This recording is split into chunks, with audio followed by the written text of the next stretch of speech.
Днес ще се опитам да позная столицата на всяка една европейска държава. Столиците ще се опитам да ги позная просто по спомен. Не съм го упражнявал, никога не съм ги учил, просто ги знам ей така, без да искам. Ето тук горе пише коя столица трябва да позная и сега просто трябва да я намеря и да цъкна на нея. Първата е Стокхолм, това е столицата на Швеция, то даже го показва знаменцето. И ето това тук е Швеция и Стокхолм. Следващата е Любляна, една от любимите ми столици между другото на Словения. Ето е тук, много хубаво, малко градче. Ще се опитам колкото се може по-бързо, докато ви обяснявам все пак някакви неща. Талин, това е столицата на Естония, една от трите балтийски държави. Това е Литва, те са така Литва, Латвия и Естония, т.е. това тук е Вилнюс. Минск е столицата на Белград, чакай да кажа, на Беларус, която е тук. Рейкявик, столицата на Исландия.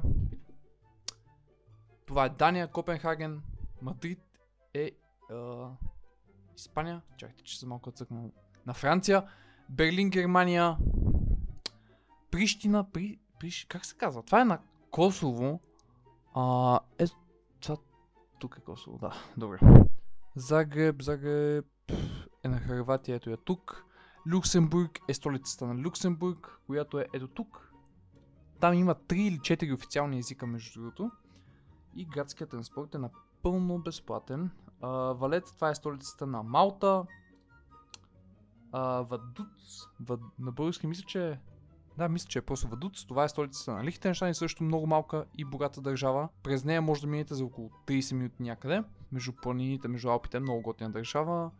Рига е столицата на Латвия, ето е тук. Москва, Русия, Атина, Виена е ето това. Тирана е столицата на Албания. Оле майко. Чакайте сега. Балканските държави са... това трябва да е. Да. Балканските държави са най-трудни за намиране. Скопие е Македония.